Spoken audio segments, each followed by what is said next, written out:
ಇತ್ತೀಚಿನ ಸಂಚಿಕೆಗಳನ್ನು ಜಾಹೀರಾತಿನ ಕಿರಿಕಿರಿ ಇಲ್ಲದೆ ನೋಡಿ.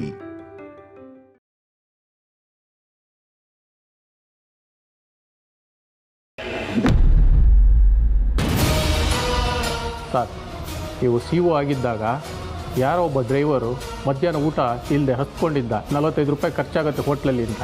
ಆವಾಗ ನೀವೊಂದು ಪಾಲಿಸಿ ತಂದ್ರಿ, ಎಲ್ಲ ಡ್ರೈವರ್ಗೂ 200 ರೂಪಾಯಿ ಊಟಕ್ಕೆ ಕೊಡಬೇಕು ಅಂತ. ಆದರೆ ನೀವೇ ಈಗ ಅಖಿಲಾಂಡೇಶ್ವರಿ ಮೇಡಮ್ಗೆ ಡ್ರೈವರ್ ಆಗಿದ್ದೀರಲ್ಲ ಸರ್.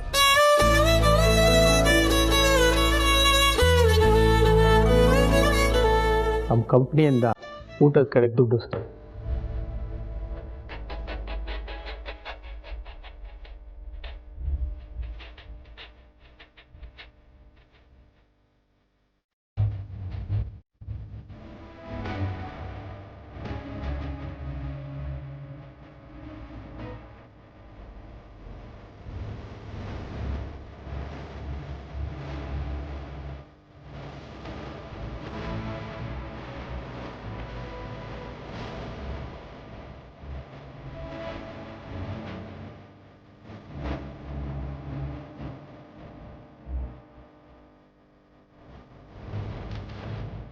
ಪಾಪ ಪಾರ್ವತಿ ಬಸ್ರಿ, ಈ ದುಡ್ಡಲ್ಲಿ ಅವ್ರಿಗೆ ಇಷ್ಟವಾದ ಹಣ್ಣು ತೊಗೊಂಡು ಹೋಗ್ತೀನಿ.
ಅರಸನಕೋಟೆಯಿಂದ ಊಟ ಬಂದು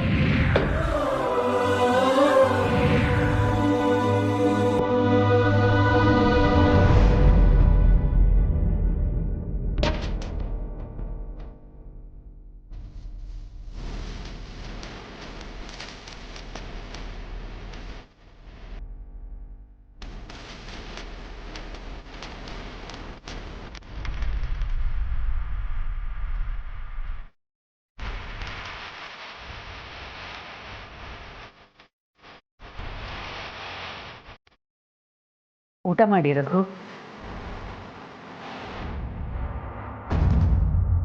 ಬೇಡ ಅಖಿಲ, ನನಗೆ ಯಾಕೋ ಹಸಿವಿಲ್ಲ, ನೀನು ಊಟ ಮಾಡು.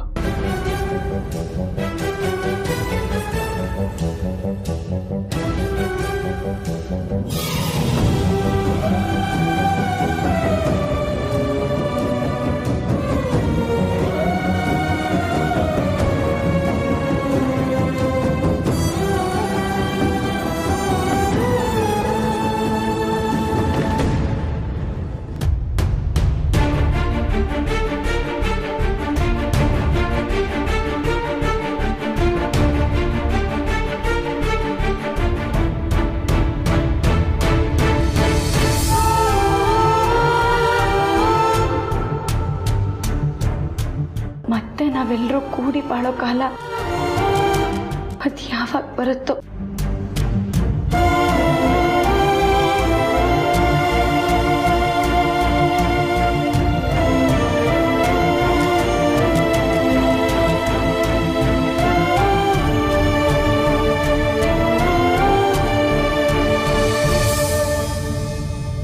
ಭಗವಂತ, ಮತ್ತೆ ನಮ್ಮ ಕುಟುಂಬ ಒಂದಾಗೋ ಹಾಗೆ ಮಾಡಪ್ಪ.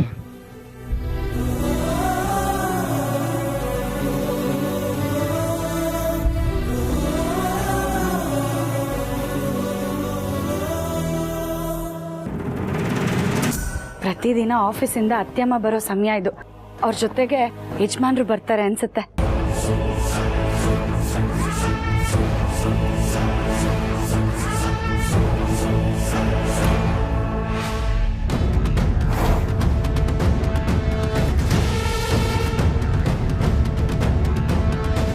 ಅಪ್ಪರೇ, ನೀವು ನಾನು ಮೊದಲೇ ಫೋನ್ ಮಾಡಿದ್ದು ಒಳ್ಳೇದೇ ಆಯಿತು. ಆ ಡಾಕ್ಟ್ರು ಫೋನ್ ಮಾಡೋದಕ್ಕೆ ಮುಂಚೆನೇ ಸ್ವಿಚ್ ಆಫ್ ಮಾಡ್ಬಿಟ್ಟೆ.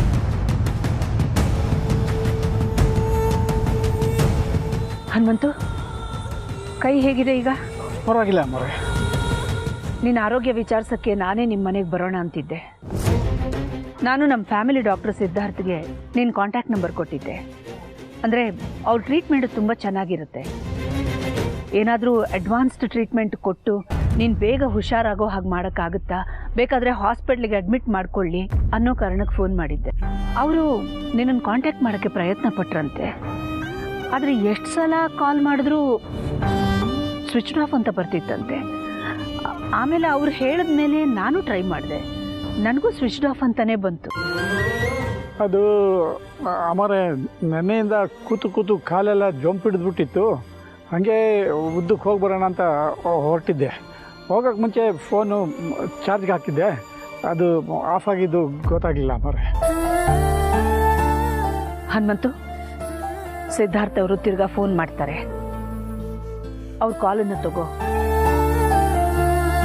ಅಡ್ಮಿಟ್ ಆಗಿ ಟ್ರೀಟ್ಮೆಂಟ್ ಎಲ್ಲ ಕೊಟ್ಟು ಬೇಗ ವಾಸಿ ಆಗೋ ಹಾಗಿದ್ರೆ ಹಣಕ್ಕೋಸ್ಕರ ಹಿಂದೆ ಮುಂದೆ ಯೋಚನೆ ಮಾಡಬೇಡ. ಅಡ್ಮಿಟ್ ಆಗಿಬಿಡು. ಆಸ್ಪತ್ರೆಯಲ್ಲೇ ಇದ್ದರೆ ಬೇಗ ಗುಣ ಆಗುತ್ತೆ. ಬೇಡ ಅಮ್ಮರೇ. ಯಾಕೆ ಹನುಮಂತು? ಮನೇಲಿ ಮಗಳಿದ್ದಾಳೆ. ಕೆಲವು ಗಾಯಗಳಿಗೆ ಮಕ್ಕಳ ಪ್ರೀತಿ, ಅವ್ರ ಸಾಮೀಪ್ಯಕ್ಕಿಂತ ಬೇರೆ ಔಷಧಿ ಬೇಕಾ ಅಮ್ಮರೇ? ಹೆತ್ತು ಮಕ್ಕಳು ಕಣ್ಬುದ್ದೆ ಇದ್ದರೆ ಎಂಥ ನೋವು ಎಂಥ ಗಾಯನೂ ಬೇಗ ವಾಸಿ ಆಗ್ಬಿಡುತ್ತೆ. ಶಕ್ತಿ ಅವ್ರ ಪ್ರೀತಿಗಿದೆ ಅಲ್ವಾ ಅಮ್ಮರೇ? ಮಕ್ಕಳಿಂದನೇ ನೋವಾದರೆ ಆ ಗಾಯಕ್ಕೆ ಯಾವ ಔಷಧಿ ಇದೆ ಹನುಮಂತು?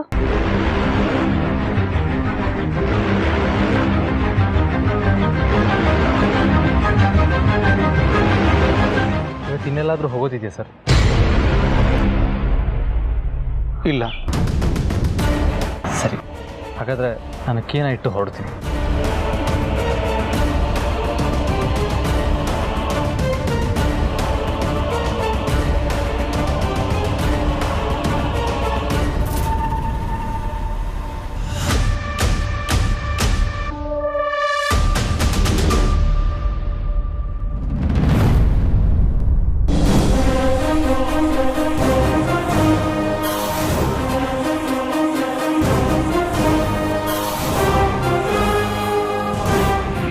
ಉಸಿರಿರೋವರೆಗೂ ಈ ಮನೆ ಹೊಸಲು ತುಳಿಬಾರ್ದು. ಒಂದು ವೇಳೆ ನನ್ನ ಮಾತನ್ನು ಮೀರಿ ಬಂದ್ರೆ ಆ ಕ್ಷಣನೇ ನನ್ನ ಉಸಿರು ನಿಂತು ಹೋಗುತ್ತೆ.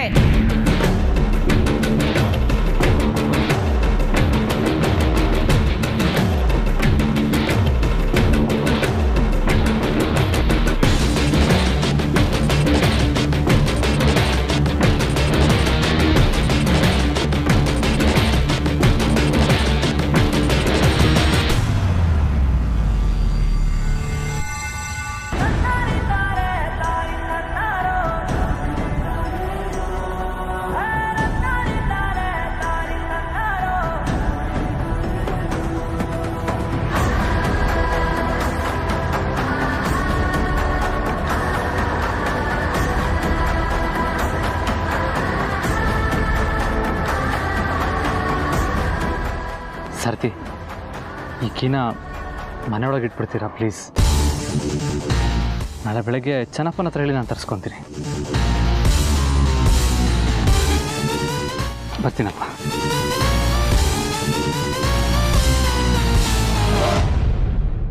ಯಜಮಾನ್ರು ಬರ್ತಿದ್ದ ಹಾಗೆ ಯಾವ ವಿಷಯನೂ ಕೆತ್ಕೋದ್ ಬೇಡ. ಪಾಪ ಅವ್ರ ಮನಸ್ಸಿಗೆ ಬೇಜಾರಾಗುತ್ತೆ. ಏನೂ ಗೊತ್ತೇ ಇಲ್ಲ ಅನ್ನೋ ಥರ ಸುಮ್ಮನಿದ್ಬಿಡೋಣ.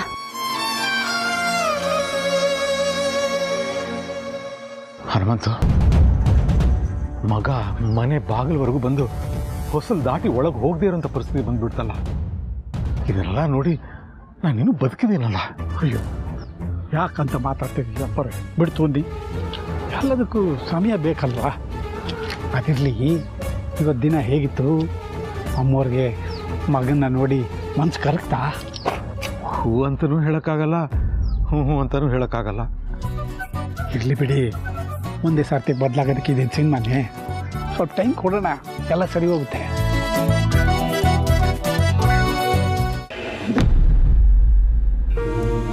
ಅಪ್ಪ, ಇಲ್ಲಿಗೆ ಬರ್ತೀನಿ ಅಂತ ಹಠ ಹಿಡಿದು ಕೂರಬೇಡಿ. ನೀವು ಮೊದಲೇ ನಿಮ್ಮ ಆರೋಗ್ಯ ಸರಿ ಇಲ್ಲ. ನೀವು ಪ್ರಯಾಣ ಮಾಡಬಾರ್ದು ಅಂತ ಡಾಕ್ಟ್ರ್ ಹೇಳಿದ್ದಾರೆ ತಾನೆ. ನೀವು ಇಲ್ಲಿಗೆ ಬರೋದನ್ನು ತಡೆಯೋದಕ್ಕೆ ಅಜ್ಜಿಯನ ಹತ್ರ ಹೇಳಿದ್ದು ನಾನೇ.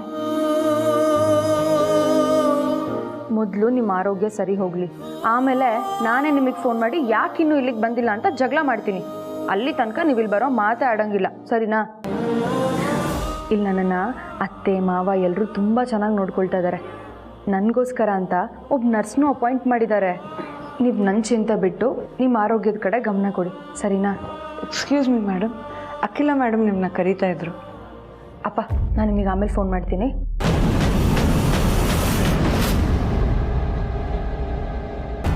ಪಾರು ಪಾರು ಪಾರು ಯಜಮಾನ್ರೆ ಬಂದ್ರಾ? ಕೊಡಿ ಇಲ್ಲಿ. ಹೋಗಿ ಬಟ್ಟೆ ಬದಲಾಯಿಸಿ ಕೈಕಾಲು ಮುಖ ತೊಳ್ಕೊಂಡು ಬನ್ನಿ. ನಾನು ಹೋಗಿ ಕಾಫಿ ಮಾಡ್ಕೊಂಡು ಬರ್ತೀನಿ. ಬೈಲ್ ಕೂತ್ಕೋ ಕೂತ್ಕೋ. ನೀನು ಬೆಳಗ್ಗೆಯಿಂದ ಮನೆ ಕೆಲಸ ಮಾಡಿ ಸಾರ್ಥಿಗೆ ಆರೈಕೆ ಮಾಡಿ ತುಂಬ ಸುಸ್ತಾಗಿರ್ತೀಯಾ? ಸಾರ್ಥಿನೂ ಬಂದ್ಬಿಡ್ಲಿ, ನಾನೇ ಎಲ್ಲರಿಗೂ ಸರಿ ಕಾಫಿ ಮಾಡ್ತೀನಿ.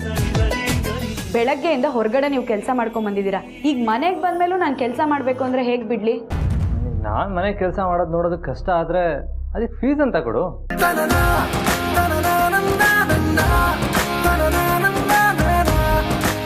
ಈ ಶುಲ್ಕ ಸ್ವಲ್ಪ ದುಬಾರಿ, ಕೊಡೋದಕ್ಕಾಗಲ್ಲ. ಕಂಜೂಸು ಜಿಪ್ನಿ. ಗಂಡಂಗೆ ಕೊಡೋ ಮುತ್ತು ದುಬಾರಿ ಆಗುತ್ತೆ ಅಂತ ಹೇಳೋ ಏಕೈಕ ಹೆಂಡತಿ ನೀನೇ ಆಗುತ್ತೆ. ಹಾಗೆ ಅನ್ಕೊಳ್ಳಿ. ಆದರೆ ನಿನ್ನ ಗಂಡ ನಿನ್ನ ಥರ ಚಿಪ್ಪಣ ಅಲ್ಲ. ನಿನಗೋಸ್ಕರ ಹೂ ಹಣ್ಣು ಎಲ್ಲ ತೊಗೊಂಬಂದಿದ್ದೀನಿ, ತಗೋ.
ನಿಮ್ಮ ಆಟ ಏನು ಅಂತ ನನಗೆ ಗೊತ್ತಿಲ್ವಾ?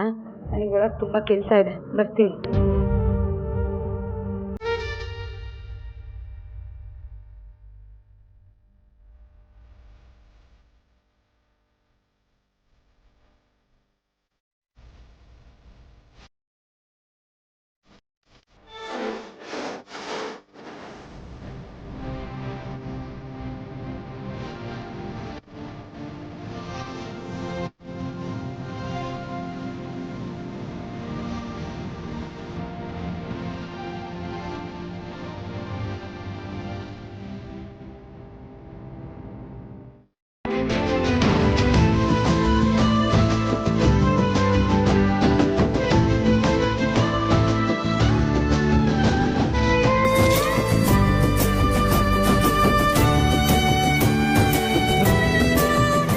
ಯಜಮಾನ್ರೆ, ಈ ಮುತ್ತಿನ ವಿಷಯದಲ್ಲಿ ನಾನು ನಿಮ್ಗೊಂದು ವಿಷಯ ಹೇಳೋದ ಮರ್ತೋಗ್ಬಿಟ್ಟೆ. ಇವಾಗಲೇ ಹೇಳಬೇಕಿತ್ತಾ? ಹ್ಞೂ, ಹೇಳೋಗಿ. ಏನ್ ಗೊತ್ತಾ, ನಾಳೆ ನನ್ನ ಮೈದ್ನ ದುಬೈಯಿಂದ ಬರ್ತಾ ಇದ್ದಾರೆ. ಏನು, ಪ್ರೀತು ಬರ್ತಾ ಇದ್ದಾನ? ಎಂತ ಒಳ್ಳೆ ಸುದ್ದಿ ಹೇಳಿದೆ ಪಾರು. ಯಾವತ್ತೂ ಅವನ್ನ ಇಷ್ಟು ದಿನ ಬಿಟ್ಟಿರಲೇ ಇಲ್ಲ. ಅವನ್ನ ಯಾವಾಗ ನೋಡ್ತೀನಿ ಅಂತ ಅನಿಸ್ಬಿಟ್ಟಿದೆ. ಯಾಕೆಂದರೆ ಅವನು ಬರೀ ನನ್ನ ಒಡ ಹುಡ್ತವನಲ್ಲ, ನನ್ನ ಮಗನ ಥರ. ಆದರೆ ಆ ಮಗುನೇ ಇವತ್ತು ಒಂದು ಮಗು ತಂದೆ ಆಗ್ತಾ ಇದ್ದಾರೆ. ಹೀಗೆ ಪ್ರೀತು ಹತ್ರನೂ ತಮಾಷೆ ಮಾಡಿಕೊಂಡು ಮುಕ್ತವಾಗಿ ಮಾತಾಡೋಕ್ಕೆ ಅವಕಾಶ ಇದ್ದಿದ್ರೆ ಎಷ್ಟು ಚೆನ್ನಾಗಿರ್ತಿತ್ತಲ್ವ ಫಾರು? ನಾವು ಇದುವರೆಗೂ ಯಾರಿಗೂ ಅನ್ಯಾಯ ಮಾಡಿಲ್ಲ. ಆ ದೇವರು ನಮಗೂ ಅನ್ಯಾಯ ಆಗೋಗಿ ಬಿಡಲ್ಲ. ನಾವು ಆ ಮನೆಯಿಂದ ಬಂದಿದ್ದ ಉದ್ದೇಶದ ಹಾದಿಲೇ ಇದ್ದೀವಿ. ಎಲ್ಲ ಸರಿ ಹೋಗಿ ನಾವು ಮತ್ತೆ ಅರಸನಕೋಟೆಗೆ ಹೋಗೋ ಹಾಗಾಗಲಿ, ನಾವೆಲ್ಲರೂ ಒಟ್ಟಿಗೆ ಒಂದೇ ಮನೇಲಿ ಇರೋ ಹಾಗಾಗಲಿ ಅಂತ ಆ ದೇವ್ರ ಹತ್ರ ಹರಕೆ ಹೊತ್ಕೊಂಡಿದ್ದೀನಿ ಯಜಮಾನ್ರೆ. ಆ ದೇವ್ರ ಮೇಲೆ ನಂಬಿಕೆ ಇಡೋಣ.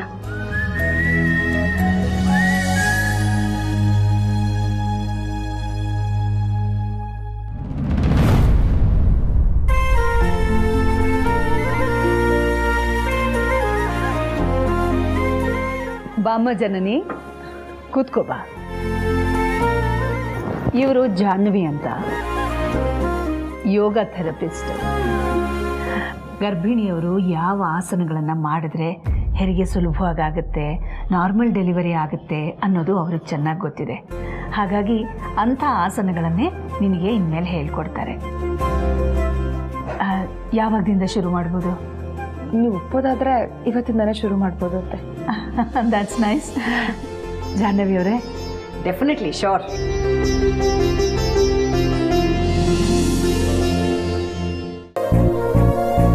ಈಗ ಸರಳವಾಗಿರೋ ಒಂದು ಪ್ರಾಣಾಯಾಮ ಮತ್ತೆ ಆಸನ ಹೇಳ್ಕೊಡ್ತೀನಿ. ಆಮೇಲೆ ಹೋಗ್ತಾ ಹೋಗ್ತಾ ಹೋಗ್ತಾ ಬೇರೆ ಬೇರೆ ಆಸನಗಳನ್ನು ಹೇಳ್ಕೊಡ್ತೀನಿ. ಸ್ಟಾರ್ಟ್ ಮಾಡೋಣ. ಕೂತ್ಕೊಳ್ಳಿ, ಕಂಫರ್ಟಬಲ್ ಆಗಿ ಕೂತ್ಕೊಳ್ಳಿ. ಆರಾಮ್ಸೆ ಸುಖಾಸನ, ಆರಾಮಾಗಿ ಕೂತ್ಕೊಳ್ಳೋದು. ಓಕೆ, ರಿಲ್ಯಾಕ್ಸ್ ಆಗಿ. ಫಸ್ಟು ಏನು ಟೆನ್ಷನ್ ಬೇಡ.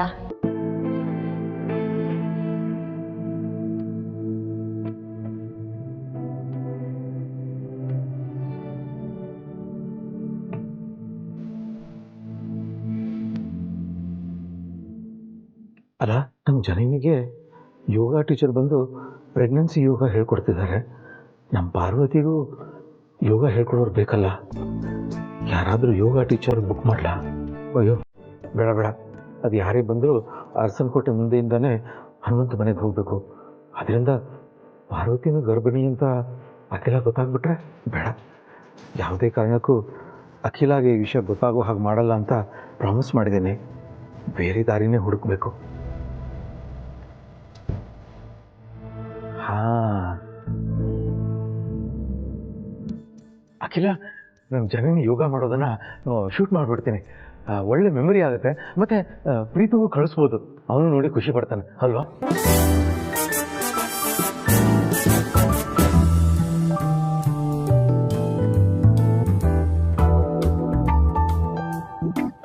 ಆಹಾ ಮಾವ, ಅಕ್ಕಂಗೆ ಡ್ರೈ ಫ್ರೂಟ್ಸ್ ಉಂಡೆ ತಗೊಂಡೋಗಿ ಕೊಟ್ಟಿದ್ದಾಯ್ತು, ಬಾದಾಮಿ ಹಾಲ್ಗೆ ಕಲ್ ಸಕ್ಕರೆ ಹಾಕಿದ್ದನ್ನು ತಗೊಂಡೋಗಿ ಕೊಟ್ಟಿದ್ದು ಆಯ್ತು.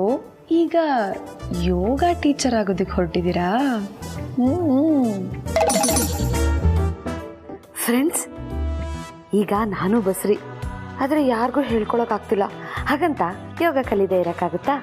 ಮೊದಲೇ ಲೇಟ್ ಪ್ರೆಗ್ನೆನ್ಸಿ, ಈಗ ಪ್ರೆಗ್ನೆನ್ಸಿ ಯೋಗ ಕಲಿತ್ರೆ ಹೆರಿಗೆಗೂ ಅನುಕೂಲ. ಅದಕ್ಕೆ ಈಗ ವಿಡಿಯೋ ಮಾಡಿಕೊಂಡು ರೂಮಲ್ಲಿ ಹೋಗಿ ಕಲ್ತ್ಕೋತೀನಿ. ಓಕೆನಾ ಫ್ರೆಂಡ್ಸ್?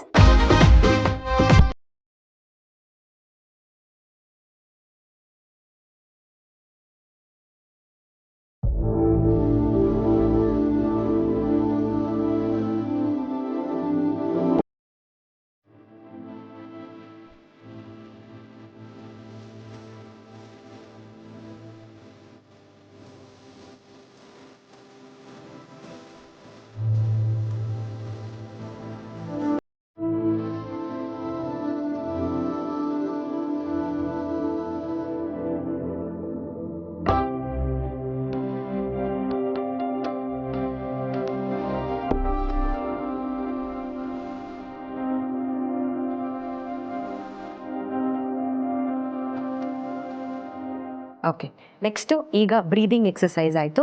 ಈಗ ಒಂದು ತುಂಬ ಈಸಿಯಾಗಿರೋ ಒಂದು ಆಸನ ಹೇಳ್ಕೊಡ್ತೀನಿ, just to make your body and blood circulation easy ಆಗೋದಕ್ಕೆ. ಓಕೆ, ಕಂಫರ್ಟಬಲ್ ಆಗಿ ಎದ್ದೇಳಿ ಆರಾಮಾಗಿ.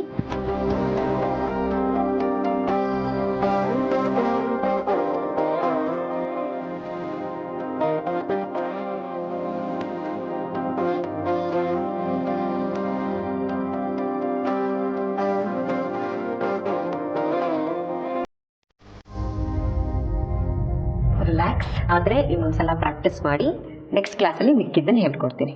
ಕಂಫರ್ಟಬಲ್ ಆಗಿರಿ. ಓಕೆ ಜಾಹ್ನವಿ ಅವರೇ, ಥ್ಯಾಂಕ್ ಯು ವೆರಿ ಮಚ್. ಕಾಲ್ ಕಾಯ್ತಾ ಇದೆ, ನಿಮ್ಮನ್ನು ಡ್ರಾಪ್ ಮಾಡ್ತಾರೆ. Thank you. ದಾಮಿನಿ, ಜಾಹ್ನವಿ ಅವರಿಗೆ ಕುಂಕುಮ ಕೊಡಮ್ಮ. ಆಯ್ತಕ್ಕ.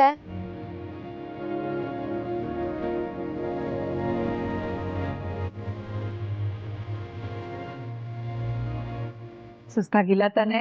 ಇಲ್ಲ ಆಯ್ತಮ್ಮ. ಅನ್ವಿತಾ ಅವರೇ, ಒಂದು ನಿಮಿಷ.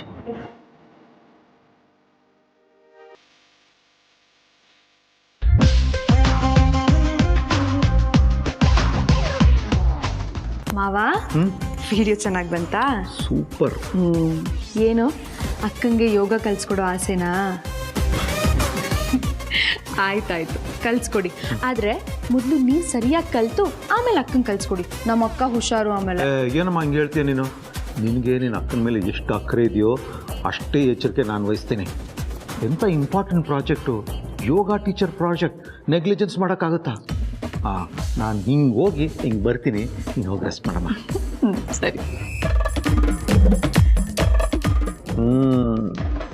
ಈ ಕ್ಷಣದಿಂದ ನನ್ನ ಹೊಸ ಪ್ರಾಜೆಕ್ಟ್ ಯೋಗ ಟೀಚರ್ ಶುರು.